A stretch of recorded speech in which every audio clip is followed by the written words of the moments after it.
What's up? Black men can't have sovereignty with a inferiority complex. Now, when you think of sovereignty and why the black people need that, why black men must create that and make that for their people, it's all about us being over each other. Us having our own schools, us having our own government, our own stores, being completely sovereign. And when people are sovereign over each other, they're able to thrive and they have a high confidence in themselves.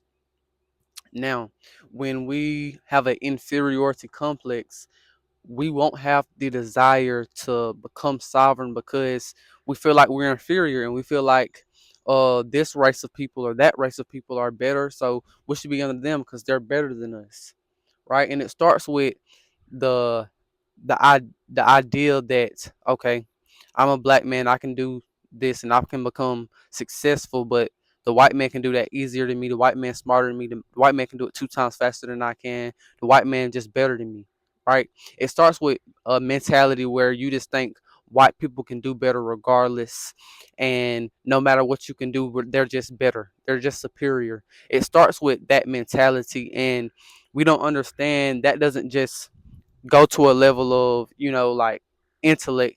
That even goes into a level of appearance and how we look and how we like ourselves and how we like our appearance, because we see in the black community too, we see in the black community too that, we see a lot of women who wear wigs and weaves and stuff like that, and that's a problem.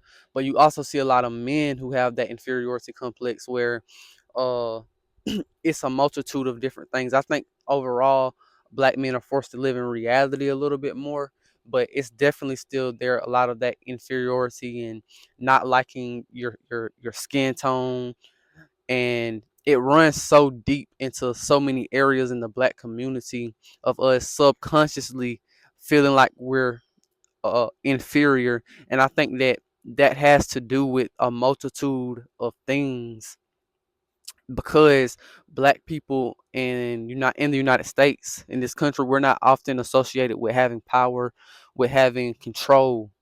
A lot of times we're associated with being in poverty, not having enough, struggling, and we're always the victims of violence. We're always the victims of uh people doing wrong to us, right? And I think that once you start to desire sovereignty and us having our own schools, our own government, our own leaders, that's when you start to get to a place where the confidence of the black people start to go up. And I remember growing up, when you grow up as a black boy and all you see is white people everywhere, you go to thinking at times that you're not normal, that you're not a part of the norm. And then you try to fit into what's normal. And it's normalized for black people to view that way about themselves, that we're just kind of, we're not a part of normal society a lot of the times. And I think that that is a subconscious thing, and that runs deeper, not just into how smart we feel, but how good we look, and how, if we think we look good and our appearance and stuff, because I think those are the things you can noticeably see that it's a problem, right? And I think that that's because we surround things around um a European standard. And I was looking, I can't remember what book I was reading, but when you look at, oh yeah, when you look at when the Europeans started to colonize Australia, once they started to set things in place, they changed how the beauty standards were, which means if you looked at more like an aboriginal, you were viewed as uglier, you were viewed as unattractive, you were viewed as, you know you didn't fit that European standard, so you weren't going to be viewed as desirable, right? And I think that it runs into it's a even deeper level in the black community nowadays, because we are a minority in this country, and we have to understand that there's so many people who want to go with the flow of things, and they don't want to really be over themselves. they rather have the white man be over them, right? Because they have that inferiority complex. And what I'm suggesting is that we start loving ourselves again, and we start understanding that we can't properly thrive and be strong and have sovereignty and have that confidence in ourselves if we have another race of people that we're under, right?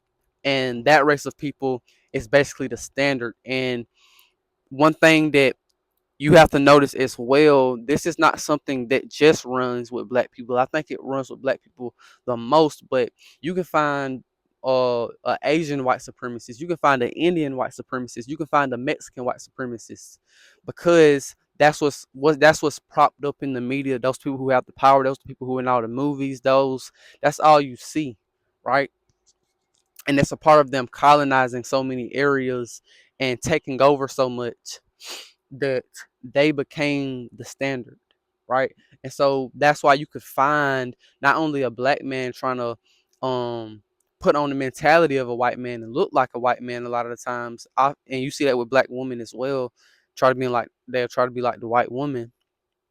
You also see a Asian man will try to be like a white man, an Indian man will try to be like a white man, a Mexican man will try to be like a white man, right? And so that's the problem. We won't have that top tier confidence and not care about other people. We won't have that unless we start looking at ourselves as high value. We start valuing how we look. We start valuing who we are in our race, right? Stop looking at ourselves like we're supposed to be under another race. Every race should be sovereign over their own race. A black man should be the leader of the black community, right? The black community should have black schools, black stores that are run by the black community and the black people, right? That's the most important thing. And I think that that's what's really going to help us not put white people as a standard when we're not them, right? And it's not at a place to just be like, okay, I hate them, but in order for us to be at the place we need to be and have sovereignty and have a lot of confidence in ourselves and a lot of just self-love and all of those things, we have to be sovereign over each other. And we can't do that when the white man is the leader of a black man, right? No, the white man need to be leader of the white people, and the black man need to be the leader over the black people. And that's the important thing we have to understand. And I believe that this can't happen for the black people if we think we're inferior. We're not inferior. Another problem that I see that we have a lot of the times, so we think that we can't do things because the government says so, and this says so, and this law, and the white man set it up like this, right? Understand that you aren't dealing with somebody who's superior to you. You're dealing with another human being, which may be of another race. You're not dealing with somebody who's superior to you. So we have that control to do that. And that's the thing we have to understand. Peace out.